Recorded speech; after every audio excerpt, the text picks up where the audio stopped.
മറ്റൊരു വാർത്തയിലേക്ക് പോവുകയാണ്. പത്തനംതിട്ട മൗണ്ട് സിയോൺ ലോ കോളേജിൽ വിദ്യാർത്ഥിനിയെ മർദ്ദിച്ച സംഭവത്തിൽ ഡിവൈഎഫ്ഐ നേതാവ് ജെയ്സൺ ജോസഫ് പോലീസിൽ കീഴടങ്ങി.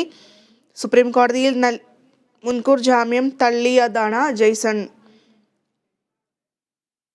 ഹൈക്കോടതിയെ സമീപിച്ചിരുന്നു. ഇപ്പോൾ സന്തോഷിന്റെ വിശദാംശങ്ങളുമായി. സന്തോഷ്, ഹൈക്കോടതി നിർദ്ദേശം അത് ഈ മാസം 13 ഹാജരാകണം എന്നുള്ളതായിരുന്നു. അതിന് മുന്നോടിയായി ഇപ്പോൾ ജെയ്സൺ പോലീസിൽ കീഴടങ്ങിയിരിക്കുകയാണ്. വിശദാംശങ്ങൾ. പത്തനംതിട്ട മൗണ്ട് സിയൻ ലോ കോളേജിൽ ഉണ്ടായ വിദ്യാർത്ഥി സംഘർഷത്തെ തുടർന്നാണ് പെൺകുട്ടിയെ ആക്രമിച്ച കേസിൽ ജെയ്സൺ ജോസഫിനെതിരെ പോലീസ് കേസെടുത്ത്. ആദ്യം ഈ കേസുമായി ബന്ധപ്പെട്ട് പെൺകുട്ടിയെ ആക്രമിച്ചു എന്ന നിലയിൽ പരാതി കൊടുത്തെങ്കിലും പോലീസ് കേസെടുത്തിരുന്നില്ല. തുടർന്ന് വലിയ പ്രതിഷേധങ്ങൾ ഉണ്ടാകുകയും ഈ ആക്രമിച്ച പെൺകുട്ടിക്കെതിരായിട്ടൊരു കേസ് നൽകുകയുമാണ് ചെയ്തത്. തുടർന്ന് പോലീസ് അറസ്റ്റ് ചെയ്യാത്തതിനെ തുടർന്ന് വലിയ പ്രതിഷേധങ്ങളുണ്ടായ ആ പ്രതിഷേധത്തെ തുടർന്നാണ് പോലീസ് കേസെടുത്തത്. തുടർന്ന് ഈ ജെയ്സൺ ജോസഫ് ഹൈക്കോടതിയിൽ മുൻകൂർ ജാമ്യാപേക്ഷയ്ക്ക് അപേക്ഷ നൽകിയിരുന്നു. അത് ഹൈക്കോടതി ആ ജാമ്യാപേക്ഷ തള്ളി. അതിനെ തുടർന്ന് വീണ്ടും സുപ്രീം കോടതിയിൽ ജാമ്യാപേക്ഷ നൽകി.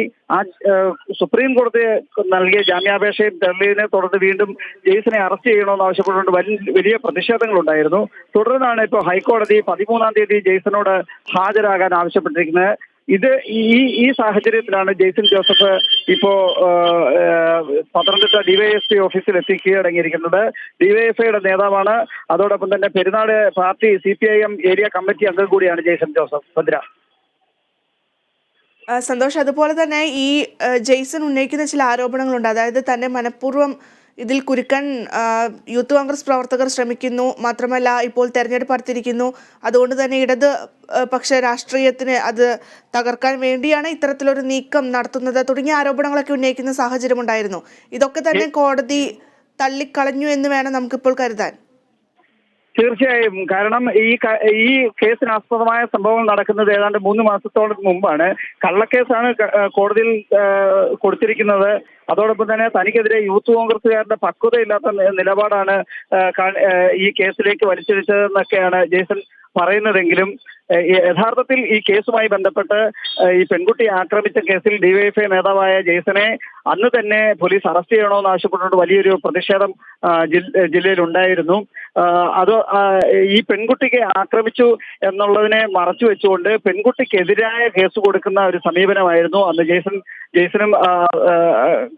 ജെയ്സന്റെ കുറ്റവാളികളും അന്ന് എടുത്ത സമീപനം. അതേ തുടർന്നാണ് ഹൈക്കോടതിയിൽ ഈ കേസ് പോകുന്നത്. ഹൈക്കോടതി ജെയ്സന്റെ മുൻകൂർ ജാമ്യം അനുവദിച്ചിരുന്നേയില്ല, തള്ളി. അതേ തുടർന്നാണ് സുപ്രീം കോടതി പോയി. സുപ്രീം കോടതിയും ഈ കേസിന്റെ ജെയ്സന്റെ ജാമ്യാപേക്ഷ തള്ളുകയായിരുന്നു. തുടർന്നാണ് ഇപ്പോ ഹൈക്കോടതി നിർബന്ധമായും ജെയ്സൺ ഹാജരാകണം എന്നുള്ള നിലയിൽ ഉള്ള ഒരു ഉത്തരവ് വന്നത്. ശരി, വ്യക്തമാണ് സന്തോഷ്. എന്തായാലും പത്തനംതിട്ട മൗണ്ട് സിയോൺ ലോ കോളേജിലെ വിദ്യാർത്ഥിയെ ആക്രമിച്ച സംഭവത്തിലാണ് ജെയ്സൺ ഇപ്പോൾ കീഴടങ്ങിയിരിക്കുന്നത്. ഹൈക്കോടതിയുടെ നിർദ്ദേശമുണ്ടായിരുന്നു. ഈ നിർദ്ദേശം മാനിച്ചാണ് താൻ കീഴടങ്ങുന്നതെന്നാണ് ജെയ്സന്റെ ഭാഗത്തു നിന്ന് നമുക്ക് ലഭിക്കുന്ന ഒരു വിശദീകരണം. എന്തായാലും തെരഞ്ഞെടുപ്പ് അടുത്തിരിക്കെ തന്നെയും തൻ്റെ പാർട്ടിയെയും തകർക്കാനുള്ള ശ്രമമാണ് യൂത്ത് കോൺഗ്രസും UDF നടത്തുന്നത് എന്നുള്ള ആരോപണങ്ങളൊക്കെ തന്നെ ഇപ്പോൾ കോടതി തള്ളിയിരിക്കുന്നു എന്നാണ് നമുക്ക് മനസ്സിലാക്കാൻ സാധിക്കുന്നത്.